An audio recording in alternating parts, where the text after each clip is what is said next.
Decisiones éticas de los auditores en los casos de Enron y Salucor. Integrantes: Enrique Navia Zapata, Noelia Andrea Galindo Ojeda. Decisiones éticas de los auditores en el caso Enron. Antecedentes: Enron, compañía energética de Estados Unidos, valorada en casi $70 millones, pasó de ser una pequeña empresa de gas al séptimo grupo empresarial de mayor valor en Estados Unidos en cuestiones de 15 años, 1986-2001. Atrajo la inversión de miles de accionistas bajo un sistema económico denominado como valoración de inversiones a precio del mercado, el cual consistía en calcular millonarias utilidades a un futuro promedio de 10 años.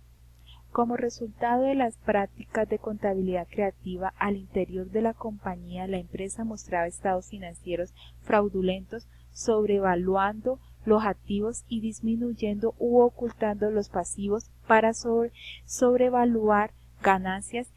Estos altos porcentajes sobre su patrimonio fueron apetecibles y muy cotizables en la bolsa. La falta de profesionalismo, conciencia moral, independencia mental y la omisión del Código de Ética INFAT a cargo de los auditores fueron causantes en gran medida de esta tragedia financiera. Decidieron no tener en cuenta que eran depositarios de la confianza pública y sus actuaciones afectaron gravemente a la comunidad en general.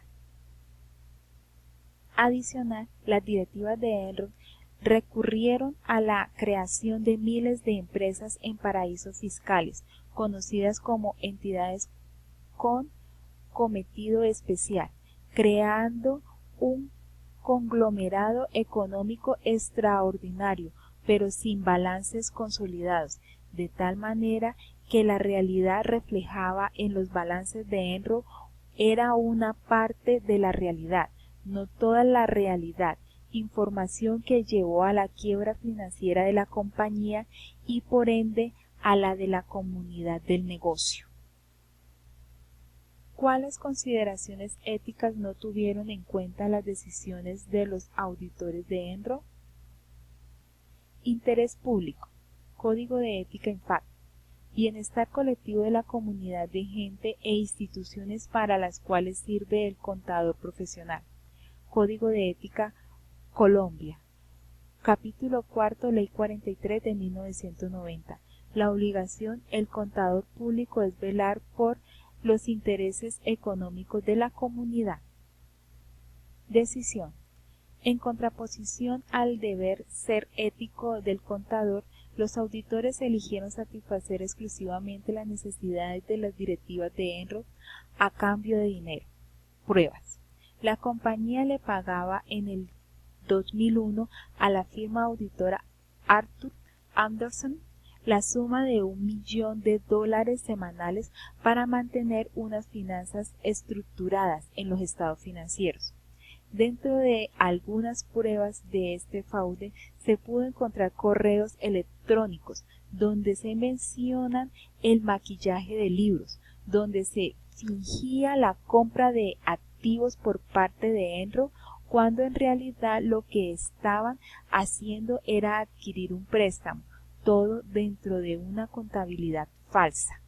Resultado: la información fraudulenta llevó a la quiebra financiera de la compañía. Algunos ejecutivos vendieron sus acciones y desaparecieron, a pesar de que miles de personas lo perdieron todo. 20.000 empleados perdieron sus empleos y sus seguros médicos. En 2001, los empleados perdieron 2.1 billones de sus fondos de jubilación. Los jubilados perdieron 2 billones de sus fondos de pensión. Esto desató una crisis económica que se extendió a nivel mundial. Revisémonos. Como depositarios de la confianza pública, entendemos el impacto de nuestras decisiones en el bienestar económico de nuestra comunidad y país. Ante un posible soborno económico, ¿estamos en capacidad de mantenernos firmes ante la confianza pública depositada? Cultivamos nuestra conciencia moral e independencia mental en función social de la fe pública para nuestra profesión. Otras consideraciones éticas no tenidas en cuenta. Integridad. Los auditores faltaron a su deber ser verticales y honestos en el desempeño de los servicios profesionales. Objetividad. Los auditores cayeron en conflicto de intereses para beneficiar a algunos ejecutivos de la compañía. Independencia. Aunque el Código de Ética en FAT no contempla este principio, los auditores no mostraron absoluta. Competencia profesional. Los auditores actuaron de manera errática, perjudicando la buena reputación de la profesión. Responsabilidad. Se encuentra implícita en el Código de Ética en FAT, así como en la Ley 43 de 1900. Escala de moralidad de los auditores. Dentro de los 6 estadios que presenta Kohlberg y el método Dick de Retz, la escala de moralidad que presentaron los auditores de Arthur Anderson en su papel profesional se puede enmarcar en el nivel 1, dentro de una moral preconvencional, para quienes las normas y expectativas sociales son algo externo. Asimismo, es decir, tienen una perspectiva individual concreta con el que enfoca la cuestión moral según los intereses concretos de cada cual. De lo anterior se puede deducir que el juicio moral de los autores con el que tomaron esas decisiones financieras se basó en una autonomía inmoral absoluta e individualista. Uricochea 2001 establece que lo público se deriva del espacio urbano de un modo político en el que el mercado desempeña un papel importante como principio de organización social que considera la universalización de lo humano como experiencia social denominada igualdad, ya que sin ella no prospera la noción de lo público. En este sentido, el individuo debe actuar en función de los intereses colectivos y no al contrario. En este punto, el ethos público se relaciona en el estadio 5 de la ética postconvencional. Concepción de la profesión contable. El deber ser ético y moral de un contador profesional con depositario de la fe pública representa un papel importante en la sociedad y ante los stakeholders de una comunidad de un negocio en beneficio del interés público que les corresponde, manteniendo el orden de la convención social.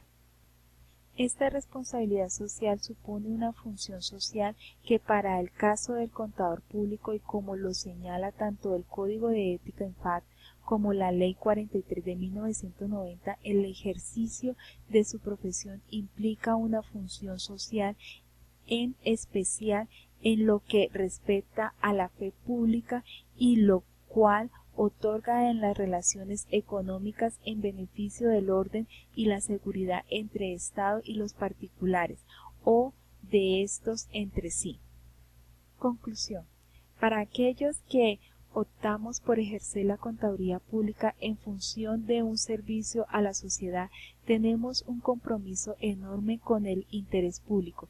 Debemos procurar mantener la férrea convicción de ser depositarios de la confianza pública de la información financiera de las entidades y toda la comunidad de negocio.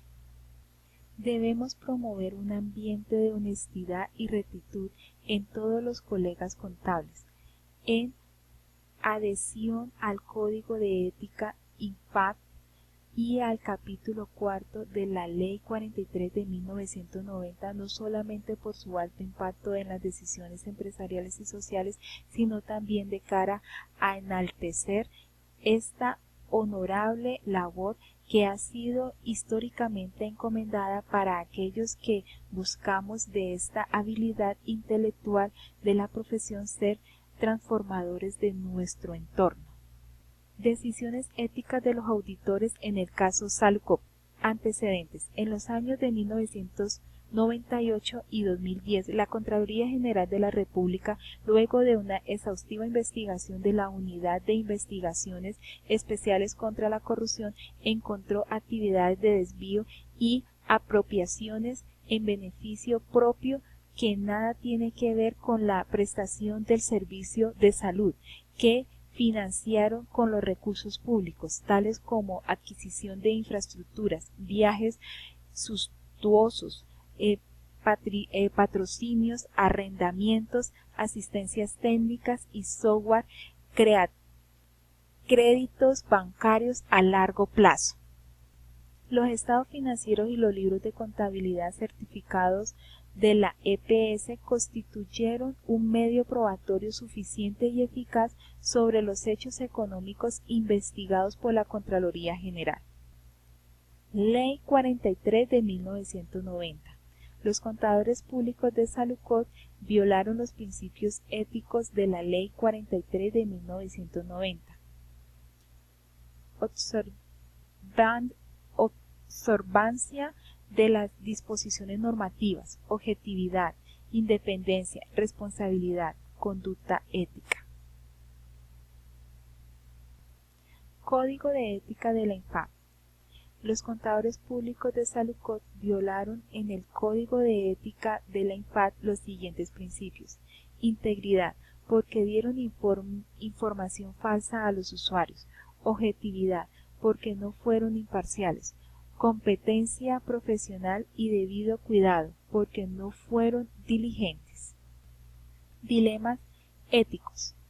Según la lectura de Catherine y John, es un dilema ético porque quienes les pagan a los contadores y auditores son las compañías, en este caso Salucot. Entonces hay unos conflictos relevantes de confidencialidad para el cliente y unos conflictos legales. Prueba DIT. Las pruebas DIT creadas por Kohlberg en su modelo de desarrollo moral ubica a la mayoría de los auditores en el nivel 2, convencional. Pero si las pruebas se hicieron con la firma auditora de Salucot, su puntaje sería nivel 1, preconvencional. Conclusión. Un paso para evitar casos como Salucot, tomado como referencia el texto de Catherine y John, un camino hacia el profesionalismo sería la educación en la ética, visto como todo un proceso. En mi concepto o desde mi punto de vista particular, desde la educación básica hasta la universidad, aunque para los autores mencionados es aún insuficiente, pero es un camino necesario. La relación económica entre las firmas auditoras y los clientes es uno de los aspectos que limitan la independencia, integridad y la objetividad de las firmas auditoras y del contador. Si no hay un cambio radical en la visión del profesionalismo con comportamiento ético, no se podrá hacer un cambio. Gracias.